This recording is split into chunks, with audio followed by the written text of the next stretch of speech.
صلی علی رسولہ الکریم اما بعد فاعوذ باللہ من الشیطان الرجیم بسم اللہ الرحمن الرحیم الف لام میم ذالک الکتاب لا ریب فیہ ھدی للمتقین الذین یؤمنون بالغیب ویقیمون الصلاة ومما رزقناہم ینفقون وقال النبی صلی اللہ تعالی علیہ وسلم بنی الاسلام علی خمس شہادت ان لا الہ الا اللہ وان محمد رسول اللہ واقام الصلاة وایتاء الزکاة وصوم رمضان وحج البیت من استطاع الیہ سبیلا صدق اللہ مولانا العلی العظیم۔ اللہ تعالیٰ نے ہم پر احسان فرمایا، اپنی دنیا کے اوقات میں سے کچھ وقت ہمیں یہاں دین کی بات چیت کہنے اور سننے کے لیے بیٹھنے کی توفیق عطا فرمائی۔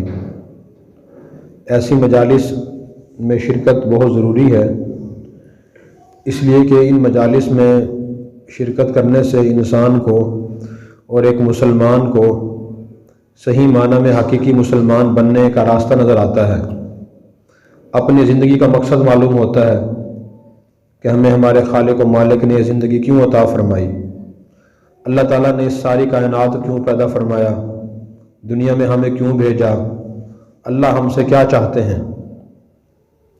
ان چیزوں کو جان کر ان کے مطابق عمل کرنے سے ایک آدمی صحیح معنی میں مسلمان بنتا ہے۔ کوئی بچہ کسی مسلمان گھرانے میں پیدا ہونے سے اس معنی میں تو مسلمان بن جاتا ہے کہ وہ کافر نہیں ہے اور دنیا میں اسے مسلمان سمجھا جائے گا، مسلمانوں سے اس کا نکاح کرنا جائز ہے، اس کا جنازہ پڑھنا جائز ہے، اور وہ وفات پانے کے بعد ہمیشہ کے لیے جہنم کا مستحق نہیں ہوگا۔ اتنا مسلمان بنتا ہے آدمی۔ باقی صحیح معنی میں سچا مسلمان بننے کے لیے صرف مسلمان گھر میں پیدا ہونا کافی نہیں ہے، بلکہ اس کے لیے دین اسلام کو پڑھنا، سمجھنا اور اس پر عمل کرنے کی کوشش کرنا ضروری ہے۔ جیسے دنیا کے اور مختلف ٹائٹل، مختلف نام ہیں، مثلا ڈرائیور، ہم کہتے ہیں کہ فلاں آدمی ڈرائیور ہے۔ اب اس کا مطلب، ڈرائیور کا مطلب یہ ہوتا ہے کہ وہ گاڑی کو اچھی طرح چلا بھی لیتا ہے اور بریک بھی لگا لیتا ہے، گیئر بھی لگا لیتا ہے، اور آدھا کاریگر بھی ہے۔ گاڑی کچھ خراب ہو جائے اس کا ٹائر بھی تبدیل کر سکتا ہے، وہ ڈرائیور ہوتا ہے۔ اگر ایک آدمی صرف ڈرائیونگ کی سیٹ پہ بیٹھ جائے اور گاڑی صرف سٹارٹ کر لے تو وہ ڈرائیور نہیں ہوگا۔ خواتین ماشاءاللہ بڑی تعداد میں شریک ہیں، اب ان کی مثال دوں میں، باورچی، یا یہ کہنا کہ فلاں عورت بڑے اچھے کھانے بنا لیتی ہے، تو اس کا مطلب یہ ہے نا کہ وہ سارے کھانے اچھے بنا لیتی ہے، وہ باورچن ہوگی جو کھانے سارے اچھی طرح بنا لے۔ وہ زردہ بھی بنا لے، پلاؤ پکا سکتی ہو، بریانی پکا سکتی ہو، وہ حلوائی پکا سکتی ہو، وہ کھیر بھی پکا سکتی ہو، وہ روٹی بھی اچھی بنا سکتی ہو، وہ صحیح معنی میں باورچی ہے۔ اگر کسی اور کو صرف چائے بنانی آتی ہے، صرف روٹی بنانی آتی ہے، باورچن تو نہیں ہے وہ۔ یہی دین اسلام کی مثال ہے۔ اس دین اسلام کی ساری چیزوں کو پڑھنا سمجھنا ضروری ہے۔ دین اسلام کی جو تعلیمات ہیں تو ان کے بارے میں ہم نے یہ سوچا ہے کہ ترتیب اور تفصیل سے آپ کے سامنے وہ سب چیزیں بیان کی جائیں، ترتیب سے۔ جیسے ایک بچہ اسکول پڑھنے جاتا ہے، پہلے اسے گنتی سکھائی جاتی ہے 1 2 3 سے لے کے 10 تک، پھر 100 تک ABC سکھائی جاتی ہے، پھر اس کے بعد اسے ٹینس پڑھائے جاتے ہیں، ریاضی کے بڑے فارمولے پڑھائے جاتے ہیں۔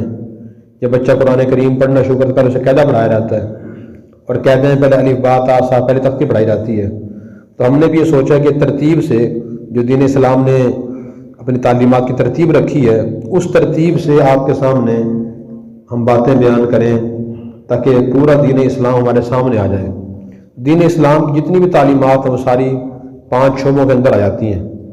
نمبر 1 عقائد، اسلامی عقیدوں کو جاننا بھی ضروری ہے، وہ قرآن کریم اور احادیث میں بیان کیے گئے ہیں۔ جو بنیادی عقیدے ہیں اگر ایک مسلمان کو وہ معلوم ہو اور اس کے مطابق عقیدہ نظریہ ہو تو آدمی مسلمان ہوتا ہے۔ اگر خدا نہ خواستہ اس میں سے ایک عقیدہ بھی شارٹ ہو جائے تو پھر آدمی مسلمان نہیں رہتا، خواہ وہ مرد ہو یا عورت ہو۔ دوسرا جو شعبہ ہے وہ ہے عبادات کا۔ دین اسلام میں عبادات ہے، نماز، روزہ، حج، زکوٰۃ، تلاوت قرآن، اللہ کا ذکر ہے۔ اب یہ بنیادی عبادات ہیں۔ اب عبادات کون کون سی ہیں، ان کو ادا کرنے کیا طریقہ ہے، یہ دوسرا شعبہ ہے۔ اور تیسرا شعبہ ہے اخلاقیات کا۔ ایک مسلمان کے دل میں جو خیالات پیدا ہوتے ہیں، محبت کا خیال، نفرت کا خیال، اسی طرح حسد کا خیال، بغض کا، اب یہ ان کے بارے میں اسلام کیا کہتا ہے کہ کون کون سے خیالات اچھے ہیں جو ایک مسلمان کو دل میں بٹھانے چاہیے، کون سے خیالات برے ہیں جن کو دل سے نکالنا چاہیے۔ یہ اخلاقیات کا شعبہ ہے۔ نبی کریم صلی اللہ علیہ وسلم نے اچھے اخلاق کی فہرست بیان فرمائی ہے، بہت طویل۔ ان کو حاصل کرنے کے طریقے بتائے ہیں کہ صبر، شکر، قناعت، توکل، استغنا، اللہ کی محبت، نرمی، عاجزی، یہ بہت سے اخلاق ہیں۔ پھر ان کی آپ نے فضیلت بیان فرمائی، ان کو حاصل کرنے کا طریقہ بیان فرمایا۔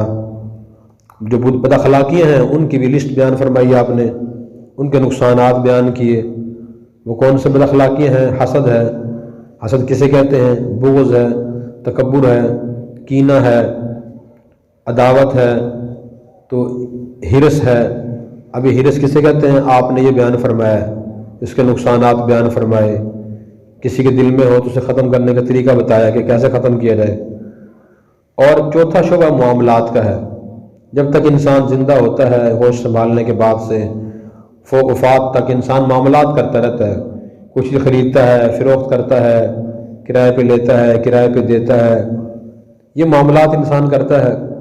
تو اب اس کے بارے میں دین کی تعلیمات بھی ہیں، وہ بھی جاننا ضروری ہے ہر مسلمان کو۔ اور پانچواں شعبہ معاشرت کا ہے کہ ایک مسلمان زندگی کیسے گزارے۔ عورت ہے تو اس کا اپنے شوہر سے، اپنے بیٹوں سے، اپنی اولاد سے، اپنے گھر کے افراد سے رویہ کیسا ہونا چاہیے، اسے بات کیسے کرنی چاہیے۔ اور ایک مرد ہے، وہ جب گھر سے باہر نکلتا ہے یا گھر میں رہتا ہے، اس کا رویہ کیسا ہونا چاہیے، اسے معاشرت کا شعبہ کہا جاتا ہے۔ تو سارے شعبے دین کے بہت اہم ہیں۔ عملی طور پر جو جن کا زیادہ تعلق ہے انسان سے، یہ انسان کو جن شعبوں کی زیادہ ضرورت ہے وہ معاشرت، اخلاقیات ہیں۔ تو انشاءاللہ ہم آہستہ آہستہ ان سب کی تفصیلات عرض کریں گے۔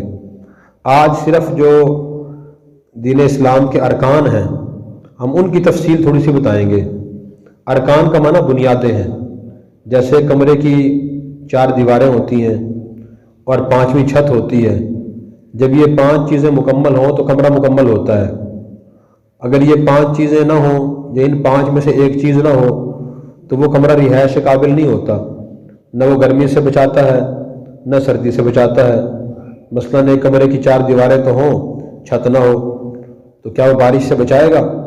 جب بارش آئے گی تو اس میں رہنے والوں کو بارش گرے گی ان کے اوپر۔ گرمی سردی آئے گی تو ان گرمی بھی لگے گی، سردی بھی لگے گی۔ چھت نہیں ہے، 4 دیواریں تو ہیں۔ کسی کمرے کی اگر 3 دیواریں ہوں اور چھت بھی ہو، ایک دیوار نہ ہو، وہ بھی کمرہ مکمل نہیں ہوتا، اس کی دیوار ہونا ضروری ہے۔ اسی طرح صحیح معنی مسلمان بننے کے لیے جو میں نے 5 شعبے بیان کیے ہیں جو ارکان اسلام ہیں خاص طور پر، تو ان 5 کو سمجھ کر اپنانا ضروری ہے۔ آج اکثر مسلمان تو دین سمجھتے نہیں ہیں۔ جو کچھ دین قریب آتے بھی ہیں، مرد یا عورتیں، ان کی صورت حال یہ ہے کہ وہ نماز، تسبیح، تلاوت تک محدود ہوتے ہیں بس، اور وہ بھی اکثر نے سیکھی ہوئی نہیں ہے۔ ان کو نہیں پتہ کہ نماز کے فرائض کتنے ہیں، واجبات کتنے ہیں، سنتیں کتنی ہیں، نماز کن چیزوں سے ٹوٹ جاتی ہے، نہیں پتہ۔ تو اس لیے ہمیں دین کو سیکھ کر اپنانا چاہیے، اپنے دین کو ہی پہچاننا چاہیے۔ قبر میں بھی یہی سوال ہوگا، ما دینک، کہ بتاؤ تمہارا دین کیا ہے۔ تو جس نے دین کو پہچانا ہوگا وہ صحیح جواب دے گا، یہ عورت جواب دے گی کہ دین یہ ہے۔ اور جس نے ساری زندگی دین کو پہچانا ہی نہیں، وہ دین کے بارے میں صحیح جواب نہیں دے سکے گا۔ جیسے دنیا میں ہم نے کسی آدمی کو دیکھا ہوتا ہے، پہچانا ہوتا ہے، تو ہم بتا دیتے ہیں کہ یہ فلاں شخص ہے، فلاں عورت ہے، فلاں مرد ہے۔ اگر کوئی نیا اجنبی آدمی ہمارے سامنے آ جائے، ہم سے پوچھا جائے بتاؤ جی یہ کون ہے، ہم کہیں پتہ نہیں، میں تو جانتا ہی نہیں سے کون ہے یہ۔ کپڑے کی پہچان ہمیں الحمدللہ ہے، جوتے کی پہچان ہم حاصل کرتے ہیں، کھانے کی بھی پہچان ہوتی ہے کہ یہ کھانا بریانی، چائے، سالن بہت اچھا بنا ہوا ہے اور یہ اچھا نہیں ہے، اس میں فلاں چیز کم رہ گئی ہے۔ اسی طرح ہمیں دین کو پہچاننا بھی ضروری ہے۔ جتنے انبیاء علیہ السلام تشریف لائے وہ سارے لوگوں کو دین سمجھانے کے لیے آئے کہ لوگ دین کو سیکھیں، سمجھیں، مرد بھی عورتیں بھی، اور اپنی زندگی اس کے مطابق گزارنے کی کوشش کریں۔ نبی کریم صلی اللہ علیہ وسلم کی زندگی کے آخری ایام میں ایک مرتبہ صحابہ کرام آپ کے پاس بیٹھے ہوئے تھے۔ حضرت عمر رضی اللہ عنہ فرماتے ہیں کہ میں ہی بیٹھا تھا تو ہمارے سامنے ایک نوجوان شخص آیا جس کے بال بہت زیادہ سیاہ تھے، کالے تھے، کپڑے اس کے سفید تھے اور ایسے معلوم ہوتا تھا جیسے بالکل ابھی غسل کر کے آیا ہے۔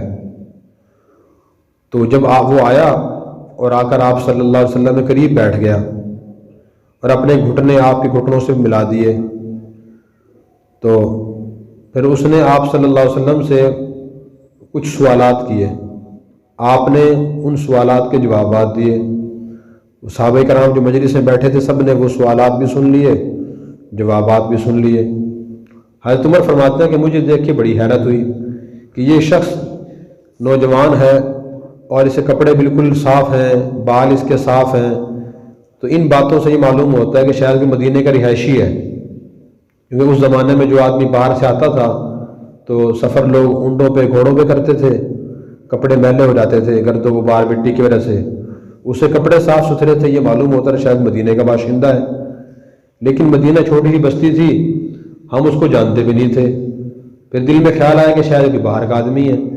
بہرحال اس نے آپ صلی اللہ علیہ وسلم سے پہلا سوال یہ کیا کہ مل اسلام، کہ اے محمد یہ بتائیے اسلام کسے کہتے ہیں؟ آپ صلی اللہ علیہ وسلم نے ارشاد فرمایا ان تشہد اللہ الہ الا اللہ وان محمد رسول اللہ، کہ تم اس بات کی گواہی دو کہ اللہ کے سوا کوئی عبادت کے لائق نہیں اور محمد اللہ کے رسول ہیں، اور تم نماز قائم کرو اور زکوٰۃ ادا کرو، رمضان کے روزے رکھو، اگر طاقت ہو، مالی استطاعت ہو تو بیت اللہ کا حج کرو۔ یہ اسلام ہے۔ دوسرا سوال اس نے یہ کیا کہ مل ایمان، ایمان کسے کہتے ہیں؟ تو آپ نے ارشاد میں ان تؤمن باللہ و ملائکتی، کہ تم اللہ پر ایمان لاؤ، اس کے فرشتوں پر ایمان لاؤ، اسی کتابوں پر ایمان لاؤ، اور اسی طرح اس کے رسولوں پر ایمان لاؤ، اور اچھی بری تقدیر کے اللہ کی طرف سے ہونے پر ایمان لاؤ۔ یہ ایمان ہے۔ پھر اس نے پوچھا کہ جی مل احسان، احسان کسے کہتے ہیں؟ تو آپ نے ارشاد فرمایا کہ تم اللہ تعالیٰ کی اس طرح عبادت کرو گویا کہ تم اللہ کو دیکھ رہے ہو۔ اگر دل میں یہ خیال نہ آ سکے تو کم از کم یہ خیال ہونا چاہیے کہ اللہ مجھے دیکھ رہے ہیں۔ پھر اس نے پوچھا کہ جی متی الساعہ، قیامت کب آئے گی؟ تو آپ نے ارشاد فرمایا بل مسئول عنہا بأعلم من السائل، کہ جس سے سوال کیا جا رہا ہے اس کو بھی پوچھنے والے سے زیادہ اس کا علم نہیں ہے۔ یعنی آپ نے یہ بتا دیا کہ مجھے اس کا پورا علم نہیں ہے کہ کس سال قیامت آئے گی، کتنا عرصہ باقی رہ گیا ہے۔ پھر انہوں نے پوچھا کہ آپ یہ بتائیں کہ قیامت کی علامات کیا ہیں، نشانیاں کیا ہیں؟ تو آپ نے کچھ علامات بیان فرمائی۔ ان میں ایک علامت یہ بیان فرمائی ان تلد الامۃ ربتہا، کہ عورت سے اس کی مالکہ پیدا ہوگی، یعنی عورت کی جو بیٹی ہوگی جب وہ اس کی نافرمان بن جائے گی، اس سے لڑائی کرے گی، اس سے جھگڑا کرے گی، اور ایک بیٹی اپنی ماں سے وہ سلوک کرے گی جو مالکہ اپنی ملازمت سلوک کرتی ہے، تو ایک تو یہ نشانی ہے، اس وقت قیامت آنے قریب ہوگی۔ اور دوسری نشانی آپ نے یہ بیان فرمائی کہ آپ دیکھو گے کہ جو لوگ ایک عرصہ دراز تک بکریاں چراتے رہے ہوں گے، بکریوں کے چرواہے ہوں گے، اور ان کے پاؤں جوتوں سے ننگے ہوں گے اور ان کا جسم کپڑے سے ننگا ہوگا، پہلے ان کی یہ صورتحال تھی، پھر ان کے پاس دولت بہت زیادہ آ جائے گی اور وہ اس سے اونچی اونچی عمارتیں بنانے لگیں گے اور اسے فخر کریں گے کہ میرا مکان آپ سے اچھا ہے، میری بلڈنگ آپ سے اچھی ہے، میری کوٹھی میرا بنگلہ آپ سے اچھا ہے۔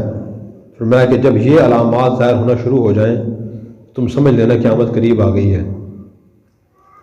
یہ حدیث بیان فرمانے کے بعد وہ جو سائل تھا، سوال کرنے والا تھا، آپ سے جو سوال کرتا آپ اس کا جواب دیتے تو وہ کہتے تھے کہ صدقتا، آپ نے سچ فرمایا۔ حضرت عمر فرماتے ہیں کہ مجھے بڑی حیرت ہوئی کہ یہ سوال بھی خود کرتے ہیں، تصدیق بھی کرتے ہیں۔ پھر وہ چلے گئے سوال کرنے والے۔ پھر آپ صلی اللہ علیہ وسلم نے فرمایا کہ عمر جانتے ہو یہ کون تھے؟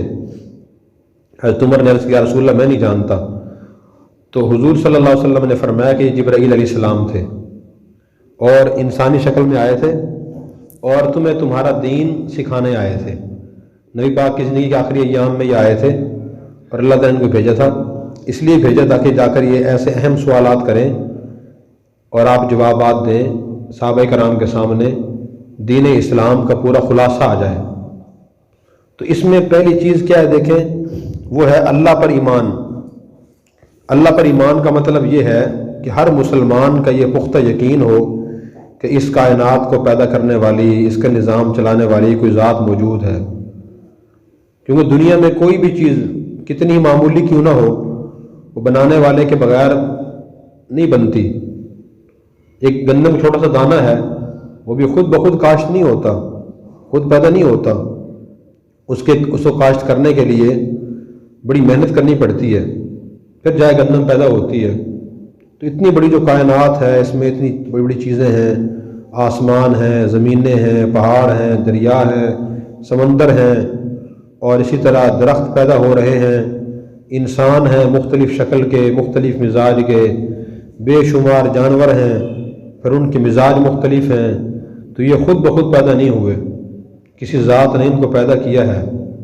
پھر یہ پیدا بھی ہو رہے ہیں، بڑھ بھی رہے ہیں، اور یہ ختم بھی ہو رہے ہیں، درخت کٹ جاتے ہیں پھر پیدا ہو جاتے ہیں۔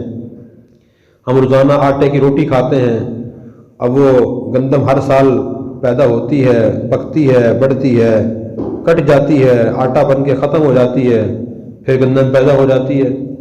ہم دالیں استعمال کر رہے ہیں، مرغی اور جانوروں کا گوشت استعمال کر رہے ہیں، جانور پیدا بھی ہو رہے ہیں، جوان بھی ہو رہے ہیں، بڑے بھی ہو رہے ہیں، پھر ذبح ہو کر روزانہ وہ کھائے بھی جا رہے ہیں، پھر پیدا ہو رہے ہیں۔ اتنا بڑا جو کائنات کا نظام چل رہا ہے، ہواؤں کا نظام، بارشوں کا نظام، تو یہ خود بخود نہیں چل رہا، کوئی ذات ان کو پیدا کرنے والی ہے، نظام چلانے والی ہے، وہ اللہ کی ذات ہے۔ سب سے پہلے ایک مسلمان کا یہ عقیدہ اور نظریہ ہونا چاہیے۔ جو باتیں میں مختصر عرض کر رہا ہوں، اب ان کو تفصیل سے پڑھنے کی ضرورت ہے۔ جتنا کوئی مسلمان مرد عورت ان چیزوں کو تفصیل سے پڑھتا ہے، سنتا ہے، اتنا اس کا ایمان اور یقین مضبوط ہوتا ہے۔ سرسری باتوں سے، سرسری معلومات سے، سرسری معمولی علم سے دل میں یقین پیدا نہیں ہوتا اور انسان کو مہارت حاصل نہیں ہوتی۔ اس طرح ہمیں اللہ کی ذات کے بارے میں، اللہ کے صفات کے بارے میں بھی تفصیلات پڑھنی چاہیے، سننی چاہیے، تاکہ ہمارا یقین مضبوط ہو۔ انبیاء علیہ السلام کا یہ طریقہ تھا۔ حضرت ابراہیم علیہ السلام نے اللہ تعالیٰ سے عرض کیا کہ یا اللہ کیف تحیی الموتیٰ، آپ مردوں کیسے زندہ کریں گے؟ تو اللہ تعالیٰ نے پوچھا اولم تؤمن، کیا آپ کا ایمان اور یقین نہیں ہے کہ مردوں کو زندہ کروں گا؟ ہمارا عقیدہ ہے نا کہ مرنے کے بعد انسانوں کو زندہ ہونا ہے اور گزاری ہوئی زندگی کا حساب دینا ہے۔ تو ابراہیم علیہ السلام نے یہ پوچھا کہ یا اللہ آپ مردوں کو زندہ کیسے کریں گے؟ تو اللہ تعالیٰ نے فرمایا کہ آپ کا ایمان نہیں ہے۔ تو ابراہیم علیہ السلام نے فرمایا کہ عرض کیا بلا ولکن لیطمئن قلبی، اے اللہ میرا ایمان تو ہے کہ واقعی آپ زندہ کریں گے، لیکن میں طریقہ پوچھنا چاہتا ہوں کہ آپ کس طریقے سے زندہ کریں گے؟ تو اللہ تعالیٰ نے فرمایا کہ طریقہ بھی آپ کو دکھا دیتے ہیں تاکہ آپ کو مزید یقین ہو جائے، یقین میں اضافہ ہو جائے، اپنی آنکھوں سے چیز آپ دیکھ لو۔ چنانچہ اللہ تعالیٰ نے ابراہیم علیہ السلام سے فرمایا کہ آپ 4 پرندے پکڑے۔ انہوں نے 4 پرندے پکڑے، پھر فرمایا کہ ان کو خود سے مانوس کر لو۔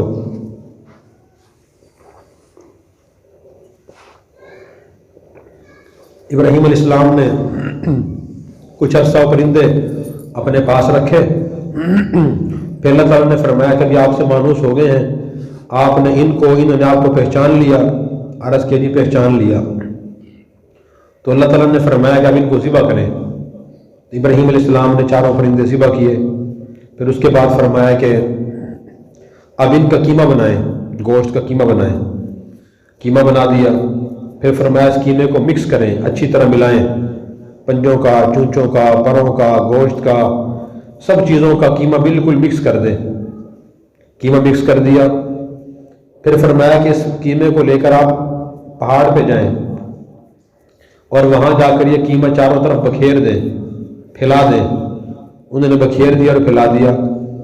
پھر فرمایا کہ درمیان میں کھڑے ہوں اور کھڑے ہو کر آپ ان کو اپنی طرف بلاؤ کہ تم میرے پاس آؤ، آواز لگاؤ۔ فَادْعُوهُنَّ يَأْتِينَكَ سَعْيًا، ان کو بلائیے، یا آپ کی طرف دوڑتے ہوئے آ جائیں گے۔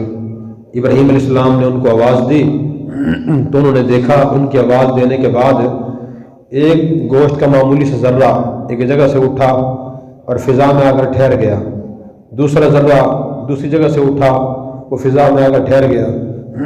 اس طرح ذرے اٹھتے رہے اور ٹھہرتے رہے اور وہ پرندے مکمل بن گئے دوبارہ، اور ابراہیم علیہ السلام کے سامنے وہ اپنی آواز نکالتے ہوئے آ گئے۔ تو پھر اللہ تعالیٰ نے فرمایا کہ فَاعْلَمْ أَنَّ اللَّهَ عَزِيزٌ حَكِيمٌ، دیکھ لیا آپ نے، اب یقین پیدا کر لیجئے کہ اللہ تعالیٰ اس طرح زندہ فرمائیں گے۔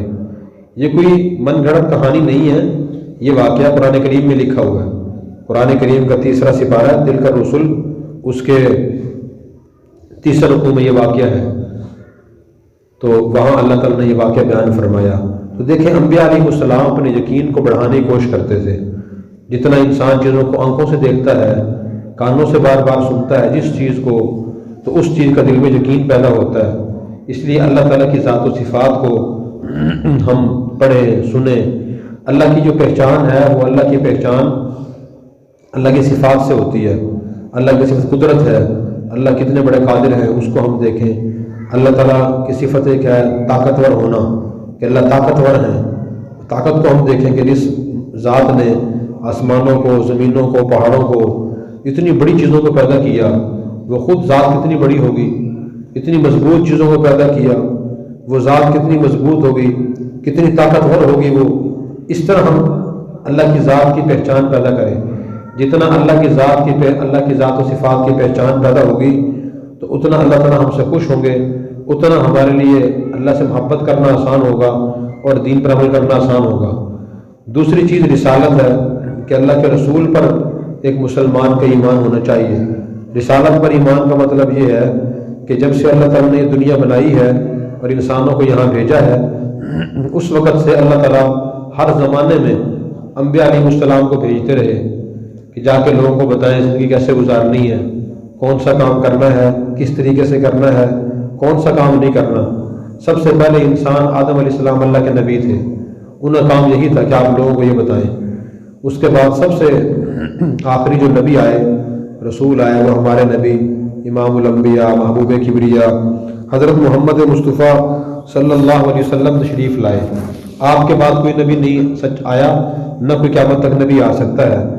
آپ بھی لوگوں کو یہ بتانے کے لیے آئے کہ زندگی کیسے گزارنی ہے، زندگی مرضی سے نہیں گزارنی۔ جو دل میں خیال آئے، جس کام کا دل میں خیال آ جائے کہ مجھے یہ کام کرنا چاہیے، وہ کام کر لیں، جس کام کا کو دل نہ مانے وہ کام نہ کریں، ایسا نہیں ہے۔ ہم نے دین کو دیکھنا ہے۔ اللہ کے نبی آگے بتاتے ہیں کہ دین کے مطابق زندگی گزاریں، اپنی نماز، روزہ، دیکھنا، سننا، بولنا، پکڑنا، اپنے تمام خیالات دین کے مطابق ہوں۔ تو یہ رسالت کا مطلب ہے۔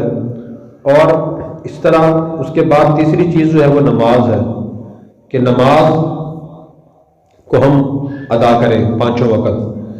نبی کریم صلی اللہ علیہ وسلم نے بھی اس کی بہت تاکید فرمائی۔ قرآن کریم کی میں 85 مرتبہ اللہ تعالیٰ نے نماز کا حکم دیا۔ اللہ کتنے بڑے بادشاہ ہیں، اگر وہ ایک مرتبہ صرف فرما دیتے کہ نماز پڑھو، ایک حکم بھی کافی تھا، لیکن 85 مرتبہ جو حکم دیا ہے، اس کا مطلب یہ ہے کہ یہ حکم بہت اہم ہے۔ ابھی میں نے آپ کے سامنے سورہ بقرہ کی آیتیں تلاوت کی تھی، تو سورہ بقرہ قرآن کریم کی دوسری سورت ہے، سب سے بڑی صورت ہے، 40 اس کے رکوع ہیں، اس میں اللہ تعالیٰ نے اپنے پسندیدہ متقی بندوں کی صفات بیان کی ہیں کہ میرے متقی لوگ کون ہوتے ہیں۔ فرمایا کہ الذین یؤمنون بالغیب، جو غیب کی چیزوں پر ایمان لاتے ہیں، ویقیمون الصلاۃ، اور دوسری صفت یہ ہے کہ وہ نماز قائم کرتے ہیں، اس لیے نماز قائم کرنا بھی ضروری ہے۔ ایک اور آیت میں اللہ تعالیٰ نے ارشاد فرمایا ان الصلاۃ تنہی عن الفحشاء والمنکر، بے شک نماز بے حیائی اور برے کاموں سے روکتی ہے۔ اگر انسان صحیح طریقے سے نماز پڑھنا شروع کر دے تو اس سے بے حیائی کے کام اور برے کام چھوٹ جاتے ہیں۔ ایک حدیث میں آتا ہے کہ ایک شخص کے بارے میں حضور صلی اللہ علیہ وسلم کو بتایا کہ یا رسول اللہ، وہ نماز بھی پڑھتے ہیں اور چوری بھی کرتے ہیں، تو آپ نے ارشاد فرمایا کہ نماز عن قریب ان کو چوری سے روک دے گی۔ وہ نماز پڑھتے رہے، ایک وقت آیا کہ انہوں نے چوری کرنا چھوڑ دی۔ اور نبی کریم صلی اللہ علیہ وسلم بھی کثرت سے نماز پڑھتے تھے۔ ایک تو 5 وقت کی نماز ہے، یہ تو فرض ہے، اس کے بارے میں فرمایا کہ بین الایمان والکفر ترک الصلاۃ، کہ ایمان اور کفر کے درمیان، مسلمان اور کافر کے درمیان جو فرق ہیں ان میں سے ایک اہم فرق نماز کا ہے کہ مسلمان سیکھ کر نماز پڑھتا ہے، مرد بھی عورت بھی، اور جو کافر غیر مسلم مرد عورت ہوتے ہیں وہ نماز نہیں پڑھتے۔ اور اسی طرح حدیث میں یہ بھی آتا ہے قیامت کے دن سب سے پہلے ہر مسلمان سے نماز کے بارے میں حساب لیا جائے گا۔ اگر اس کی نماز پوری ہوئی اور صحیح ہوئی تو اس کے اور معاملات بھی انشاءاللہ صحیح نکلیں گے۔ اگر اس کی نماز پوری نہیں ہوئی یا صحیح نہ ہوئی تو اس کے اور سارے کام بھی صحیح نہیں ہوں گے۔ حضرت عمر رضی اللہ عنہ دور خلافت میں اپنے علاقوں کے گورنروں کو لکھ کر بھیجا تھا، فرمایا کہ جو آدمی نماز پابندی کرتا ہے وہ اور کام بھی انشاءاللہ صحیح طریقے سے کرنے کی کوشش کرے گا، اور جو آدمی نماز کی پابندی نہیں کرتا تو اس سے امید نہیں کہ وہ اور کام بھی صحیح کرے، وہ اور کام بھی صحیح نہیں کر سکتا۔ اس لیے نماز کی پابندی کرنا اور نماز کو سیکھ کر ادا کرنا یہ ایمان کے بعد اسلام کا اہم ترین فریضہ ہے اور اس کا رکن ہے۔ بلکہ قرآن کریم میں سورہ مدثر میں ہے کہ قیامت کے دن جب جنت میں چلے جائیں گے اور جہنمی جہنم میں چلے جائیں گے تو اس وقت جنتی لوگ جہنمیوں سے پوچھیں گے کہ ما سلککم فی سقر، کہ بتاؤ تمہیں کون سی چیز جہنم میں لے کر آئی ہے، تم سے کون سا گناہ ہوا تھا، جرم ہوا تھا، تم جس کی وجہ سے جہنم میں بھیجے گئے ہو۔ تو جہنمی لوگ اپنے کچھ گناہ بیان کریں گے، ان میں سے پہلا گناہ یہ بیان کریں گے لم نک من المصلین، کہ ہم نماز نہیں پڑھتے تھے، ہم نماز نہیں پڑھا کرتے تھے۔ سب سے بڑا فرد جرم جو ہم پہ عائد ہوا، سب سے بڑا ہمارا جو گناہ تھا وہ یہ تھا کہ ہم نماز نہیں پڑھتے تھے۔ اس لیے ایک تو نماز کی کوشش کرنا پڑھنا ضروری ہے، ہر عاقل بالغ مسلمان مرد کے لیے بھی ضروری ہے، عورت کے لیے بھی ضروری ہے۔ بلکہ نبی کریم صلی اللہ علیہ وسلم نے تو بچہ بچی کے جوان ہونے سے پہلے ہی ان کو نماز کی تلقین کا حکم فرمایا۔ آپ نے ارشاد فرمایا مروا اولادکم بالصلاۃ وہم ابناء 7، جب تمہارا بیٹا یا تمہاری بیٹی 7 سال کی ہو جائے تم اسے نماز کا حکم دو، نماز کی تلقین کرو کہ بیٹا نماز پڑھو، کہتے رہو اسے بیٹا نماز پڑھو، زبانی کلامی تلقین کرو۔ وَاضْرِبُوهُمْ عَلَيْهَا وَهُمْ أَبْنَاءُ 10، اگر بچہ یا بچی 10 سال کا ہو جائے اور پھر بھی وہ نماز نہ پڑھے تو ہلکی پھلکی ڈانٹ ڈپٹ اور مار کے ذریعے ان کو نماز کا عادی بنانا ضروری ہے، تاکہ جب وہ جوان ہوں تو ان کو پہلے سے نماز کی عادت ہو۔ تو دیکھیں آپ پہلے سے یہ فرما رہے ہیں کہ نماز کی تلقین کرنا ضروری ہے۔ تو ایک تو آپ فرض نماز پڑھتے تھے آپ صلی اللہ علیہ وسلم، دوسرا آپ صلی اللہ علیہ وسلم ہر پریشانی کے موقع پر نماز پڑھتے تھے۔ حدیث میں آتا ہے سورج گرہن ہوا آپ نے نماز پڑھی، بارش نہیں آتی تھی کافی عرصہ گزر جاتا تھا صلاۃ الاستسقاء آپ نماز پڑھتے تھے، چاند گرہن ہو جاتا صلاۃ الخسوف آپ نماز پڑھتے تھے۔ بلکہ ایک اور حدیث میں ہے اذا حضبہ امر صلی، جب بھی کوئی پریشانی آپ کو پیش آتی تھی آپ نماز پڑھتے تھے، نماز حاجت آپ پڑھتے تھے، جب بھی کوئی ضرورت پیش آتی، کسی کام کی ضرورت، کسی چیز کی ضرورت ہوتی، دولت کی ضرورت، کسی اور چیز کی ضرورت، تو آپ نماز پڑھتے تھے۔ قرآن کریم میں اللہ نے فرمایا کہ وَاسْتَعِینُوا بِالصَّبْرِ وَالصَّلَاةِ، کہ تم صبر اور نماز کے ذریعے مدد حاصل کرو۔ تو نماز مدد ہے۔ نماز مدد کیسے ہے کہ جب انسان کوئی پریشانی پیش آئے، دقت دشواری پیش آئے تو آدمی دونوں ہاتھ کانوں تک اٹھاتا ہے اور باندھ لیتا ہے، جیسے ایک غلام اپنے مالک کے سامنے ہاتھ باندھ کے کھڑا ہوتا ہے تو انسان یوں اللہ کے سامنے کھڑا ہوتا ہے۔ پھر اس کے بعد وہ تلاوت کرتا ہے، ثنا پڑھتا ہے، پھر رکوع میں جھک جاتا ہے، پھر سجدے میں چلا جاتا ہے، اللہ کے سامنے پوری عاجزی کا مظاہرہ کرتا ہے کہ یا اللہ اس کام کو میں حل نہیں کر سکتا، یہ ضرورت میں خود پوری نہیں کر سکتا، یہ ضرورت آپ پوری کر سکتے ہیں، میں آپ کے سامنے کھڑا ہوں۔ دنیا کو اگر آدمی شریف آدمی ہو، مالدار آدمی ہو اور شرم و لحاظ کرنے والا مرد ہو یا عورت ہو، اس کے سامنے آدمی ذرا سی کوئی عاجزی کی باتیں کہے، اس کا دل نرم ہو جاتا ہے کہ جی میرے سامنے اتنی یہ عاجزی سے پریشانی کا اظہار کر رہا ہے، مجھے اس کی ضرورت پوری کر دینی چاہیے۔ تو اللہ تو اکرم الاکرمین ہے، ارحم الراحمین ہے۔ جب انسان اس کے سامنے نماز اس طرح پڑھتا ہے تو اللہ تعالیٰ پھر اس کی بھی حاجتیں پوری کرتے ہیں۔ تو ایک تو نماز کی پابندی ضروری ہے، خواتین کے لیے پابندی ضروری ہے، اور گھر کا پہلا بچی کا پہلا مدرسہ چونکہ ماں کی گود ہوتی ہے اور بچپن میں اولاد زیادہ ماں کے پاس رہتی ہے۔ مشاہدہ یہ ہے کہ ماں کی عادتیں، ماں کے اخلاق اور ماں کے جو کام ہوتے ہیں اولاد ان سے متاثر ہوتی ہے، کیونکہ اکثر والد تو صبح چلا جاتا ہے، رات کو یا شام کو آتا ہے، تو عورتوں کی زیادہ ذمہ داری ہے کہ وہ خاص طور پر دین سیکھیں اور خاص طور پر نماز پڑھیں، اور نماز پڑھنے کے ساتھ ساتھ اس کا طریقہ سیکھنا بھی ضروری ہے۔ جیسے میں نے پہلے عرض کیا کہ جو مسلمان نماز پڑھتے ہیں وہ اکثر نماز کا طریقہ نہیں سیکھتے، غلط سلط پڑھتے رہتے ہیں، اور ان کے ذہن میں یہ غلط فہمی ہے کہ بس اللہ تعالیٰ قبول کر لے گا۔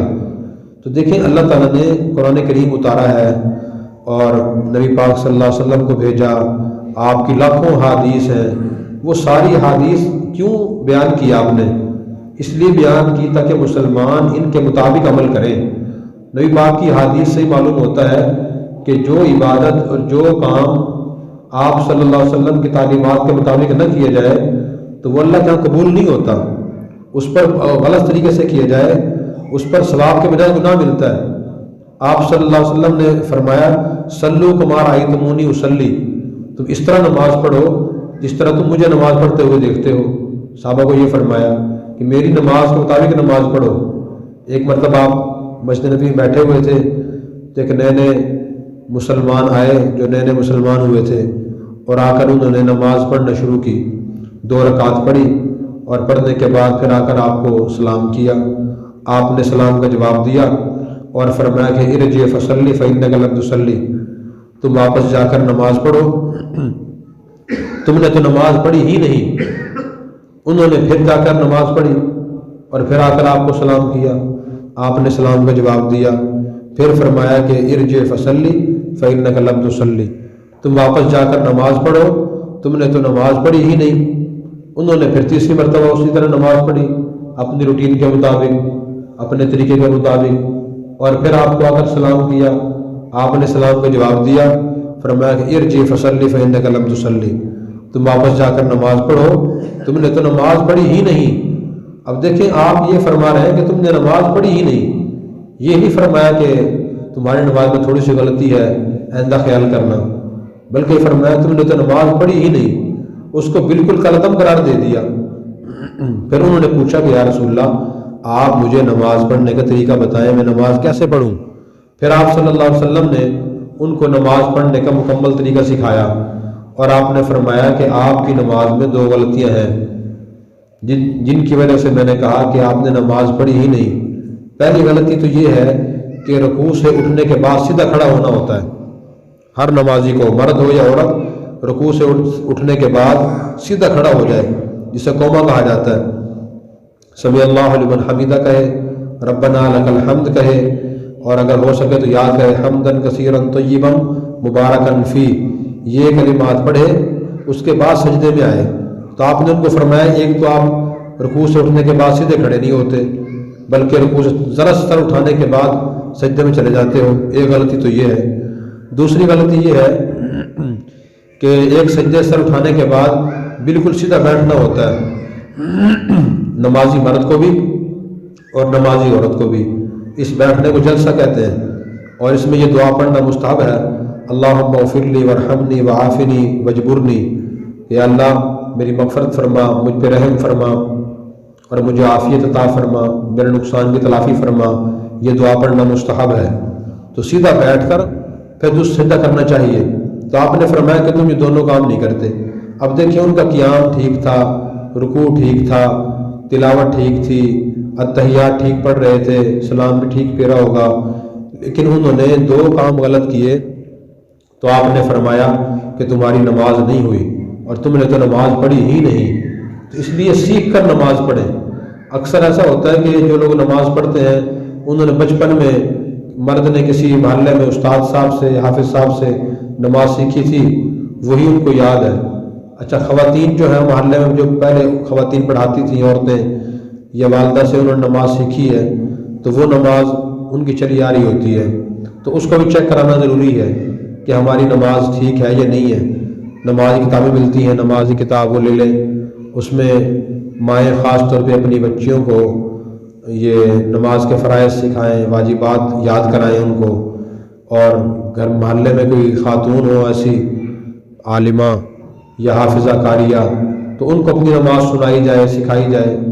جو مرد حضرات ہیں اپنے محلے کے امام صاحب کو اپنی نماز سکھائیں اور سنائیں، تاکہ ان کی نماز کے بارے میں پتہ چل سکے ان کی نماز صحیح بھی ہو رہی یا نہیں ہو رہی۔ حدیث میں آتا ہے کہ جو مسلمان صحیح طریقے سے نماز پڑھتا ہے تو نماز اس کے لیے دعا کرتی ہے کہ جیسے تو نے میری حفاظت کی، مجھے صحیح طریقے سے ادا کیا، اللہ تیری حفاظت کرے۔ اور جب نماز انسان غلط طریقے سے پڑھتا ہے، رکوع سجدہ صحیح نہیں کرتا، جلسہ قومہ صحیح نہیں کرتا یا تلاوت صحیح نہیں کرتا، تو پھر نماز اس کے لیے بد دعا کرتی ہے کہ جیسے تو نے مجھے خراب کیا، اللہ تجھے بھی اسی طرح خراب کرے۔ تو نماز بد دعا بھی کرتی ہے اگر انسان نماز غلط طریقے سے پڑھ رہا ہو۔ تو اس لیے نماز اسلام کا دوسرا رکن ہے، تو اس کو بھی سیکھ کر ادا کرنا ضروری ہے۔ نماز کے اور بھی بہت ذرا مسائل ہیں، آج تو ہم ارکان اسلام بیان کر رہے ہیں، پھر انشاءاللہ کس دن اس کا مکمل طریقہ اور قضا نمازیں پڑھنے کا طریقہ ہم تفصیل سے بیان کریں گے۔ تو ارکان اسلام میں سے ایک توحید رسالت ہے، دوسری نماز ہے، تیسرا رمضان کا روزہ ہے۔ رمضان کا روزہ بھی ہر عاقل بالغ مسلمان مرد عورت پر رکھنا فرض ہوتا ہے کہ وہ مسلمان روزہ رکھے۔ ہاں کوئی بیمار ہے فی الحال روزہ رکھ نہیں سکتا، دوائی استعمال کر رہا ہے، تو اس کے بارے میں مسئلہ یہ ہو کہ وہ بعد میں روزے ہی قضا کر لے۔ خواتین کے مجبوری کے وجہ سے روزے رہ جاتے ہیں ہر رمضان میں، تو ایسی خواتین بعد میں روزے رکھیں۔ ابھی یہ سردی کے ٹھنڈے چھوٹے دن آ رہے ہیں، جنوری فروری میں دن بہت چھوٹے ہوتے ہیں، ٹھنڈے ہوتے ہیں، تو ان دنوں میں کوشش کریں جن کے روزے رہ گئے ہیں وہ روزے رکھیں۔ اسی طرح اسلام کا جو چوتھا رکن ہے وہ زکوٰۃ ہے کہ مسلمان زکوٰۃ بھی ادا کریں۔ اللہ تعالیٰ نے دنیا میں کچھ لوگوں کو مالدار رکھا ہے، زیادہ لوگوں کو اللہ نے غریب رکھا ہے، یعنی غریب سے مراد ایسے لوگ ہیں جن کی ضرورتیں بہت مشکل سے پوری ہوتی ہیں۔ اب دونوں کے لیے امتحان ہے، جن کو ضرورت سے زیادہ مال دیا ہوا ہے ان کے لیے امتحان ہے کہ وہ اس مال دولت کو اللہ کی مہربانی سمجھتے ہیں یا اپنی طاقت و قوت کا نتیجہ سمجھتے ہیں، اور اس مال و دولت کو وہ گناہوں میں اپنی عیاشی میں خرچ کرتے ہیں یا غریب مسلمانوں کی ضرورتیں پوری کرنے میں خرچ کرتے ہیں۔ اللہ تعالیٰ نے نیک بندوں کی صفات میں یہ صفت بیان فرمائی ہے، وَمِمَّا رَزَقْنَاهُمْ يُنْفِقُونَ، ہم نے ان کو جو کچھ بھی دیا ہے اس میں سے وہ خرچ کرتے رہتے ہیں۔ اور اسلام ہی چاہتا ہے کہ جن لوگوں کو، مردوں کو، عورتوں کو اللہ نے زیورات دیے، دولت دی ہے، خوشحالی دی ہے، وہ ساری دولت اپنے پاس نہ رکھیں، جو ضرورت سے زیادہ دولت ہے اپنے غریب مسلمان بھائیوں میں، بہنوں میں تقسیم کریں تاکہ ان کی ضرورت پوری ہو سکے۔ اور تقسیم کرنے سے، ضرورتیں پوری کرنے سے آپس میں تعلقات بھی اچھے ہوتے ہیں۔ اگر ایک مسلمان مرد یا عورت خوشحال ہو اور اس کے پاس ضرورت سے زیادہ دولت ہو، وہ اپنی صرف خواہشات میں دولت خرچ کرتا رہے، دوسرا اپنے قریب کے بہن بھائی، محلے دار، خاندان کے غریب لوگوں کو دولت نہ دے، دل میں نفرت حسد ہی پیدا ہوتا ہے اس وجہ سے۔ تو اسلام چاہتا ہے کہ غریب لوگوں کو دولت دی جائے۔ اللہ تعالیٰ خود کتنے بڑے سخی ہیں، اتنے خزانے اللہ نے پیدا کیے ہمارے لیے، ہم اتنا پانی روزانہ زمین سے نکالتے ہیں، پانی خرچ کر دیتے ہیں، پیتے ہیں، غسل کرتے ہیں اور اپنے برتن کپڑے دھوتے ہیں ان سے، پھر اور پانی نکل آتا ہے۔ آپ ذرا تصور کریں، اپنے محلے کو سوچ لیں کہ اس محلے کے گھروں میں روزانہ کتنا پانی زمین سے نکلتا ہے، کتنی ٹینکیاں ہر گھر میں استعمال ہوتی ہیں، اللہ اور پانی پیدا کر دیتے ہیں۔ سبزیاں کتنی روزانہ منڈی میں آتی ہیں، ٹرک بھر کر آتے ہیں سبزی کے، پھلوں کے، اور لوگ لے جاتے ہیں، استعمال کر لیتے ہیں، اگلے دن پھر منڈیوں میں، منڈیوں سے بازاروں میں، بازاروں سے گھروں میں اتنی سبزیاں آتی ہیں، پھل آتے ہیں، میوہ جات آتے ہیں۔ اللہ کتنے سخی ہیں کہ مفت میں پیدا فرما رہے ہیں۔ اس لیے ایک مسلمان کو سخی بھی ہونا چاہیے، اس کے دل میں یہ احساس بھی ہو کہ وہ غریب لوگوں کو اپنی دولت کا حصہ دے۔ تو زکوٰۃ کا موضوع بھی تفصیلی ہے، زکوٰۃ کن چیزوں میں فرض ہوتی ہے، کس پہ فرض ہوتی ہے، کتنی دینی ہوتی ہے، کب دینی ہوتی ہے، یہ بھی انشاءاللہ پھر کسی دن عرض کریں گے۔ پانچواں جو اسلام کا رکن ہے وہ حج ہے، کہ جس مسلمان کے پاس اتنی دولت ہو کہ وہ بیت اللہ کا حج کر سکے، جہاز کا ٹکٹ ہو، وہاں رہنے کا خرچہ ہو، اور ضرور سے زیادہ اتنا پیسہ اس کے پاس ہو تو اس کو بھی اس پر حج کرنا فرض ہے۔ یہ اسلام کے 5 بنیادی ارکان ہیں جن کا میں نے مختصراً بیان کیا ہے، باقی تفصیلات و ترتیب سے انشاءاللہ آئندہ بیان کریں گے۔ آپ سے 2 گزارشیں ہیں۔ ایک گزارش تو یہ ہے کہ پابندی سے جس اتوار کو بیان ہو ضرور تشریف لائیں، ضرور تشریف لائیں، اور دوسرے اپنے مسلمان خواتین کو بھی کہیں، محلے داروں کو، گھر کی خواتین کو، ہر مسلمان کے لیے دین سیکھنا ضروری ہے۔ نبی پاک صلی اللہ علیہ وسلم نے ارشاد فرمایا، طلب العلم فریضۃ علی کل مسلم و مسلمہ، ہر مسلمان مرد عورت کے ذمے شریعت کا علم حاصل کرنا فرض ہے۔ بعض بڑی عمر کے مرد یا عورتیں کیا رہتی ہیں، اب ہماری کون سی علم کی عمر رہ گئی ہے علم حاصل کرنے کی، اب تو ہم بڑے ہو گئے ہیں، 50 سال کے، 40 سال کے، اب تو گھر کے کام بہت ہیں، بچے ہوتے ہیں، کاروبار ہے، علم تو بچے حاصل کرتے ہیں۔ تو یہ بات صحیح نہیں ہے۔ مسلمان جب تک زندہ ہے اور اس نے شریعت کا علم حاصل نہیں کیا، دین نہیں سیکھا، تو جب تک وہ زندہ ہے اس کی ذمہ داری ہے کہ وہ دین سیکھے۔ صحابہ کرام اور صحابیات یعنی مسلمان عورتیں جو حضور کے زمانے میں تھیں، بڑی عمر میں انہوں نے دین سیکھا ہے۔ جیسے روزانہ ہم سمجھتے ہیں کہ چائے پینا ضروری ہے، ناشتہ ضروری ہے، دوپہر شام میں کھانا کھانا ضروری ہے، تو اسی طرح یہ دین بھی ہماری ضرورت ہے۔ ہر عمر کے افراد کے لیے دین سیکھنا ضروری ہے۔ اس لیے ایک تو خود آئیں، پابندی سے آئیں، اور دوسری خواتین کو بھی لانے کی کوشش کریں، ان کو دین کی دعوت دیں کہ یہاں آ کر بیان سنا کریں۔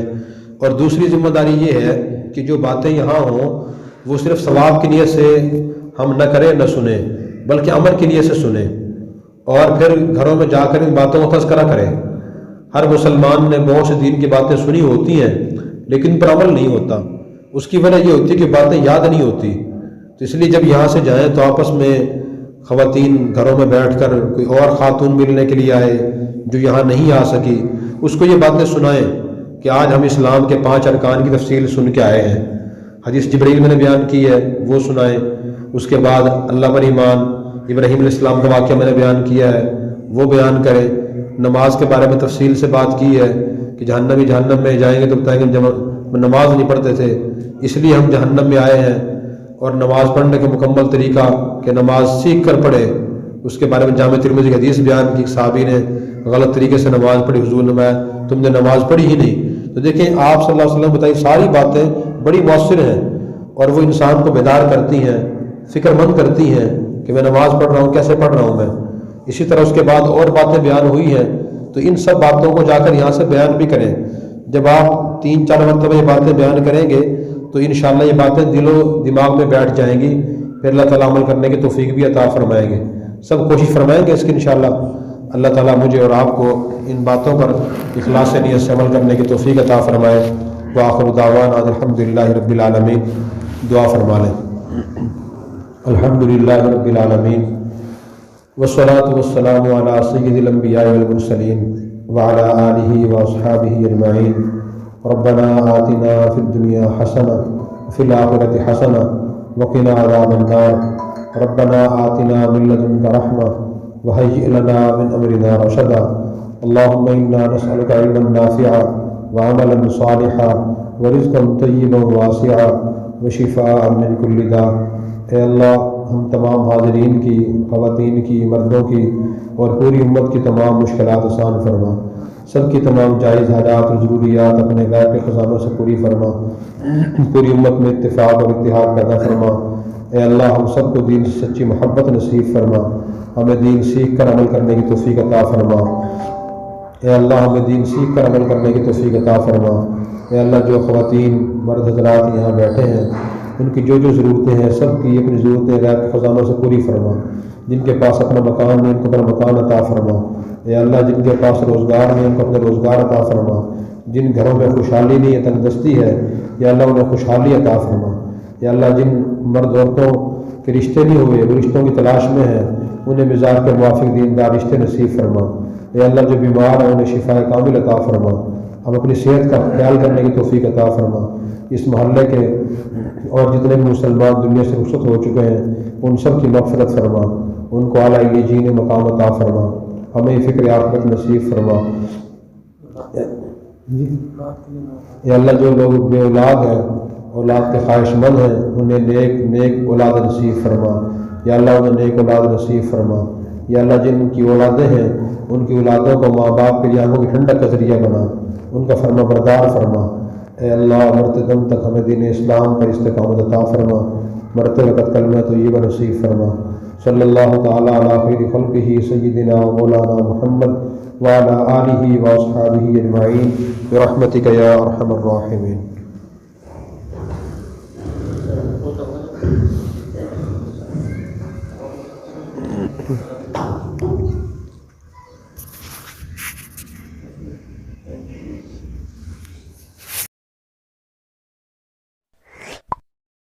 Subscribe now and press the bell icon. Never miss an update.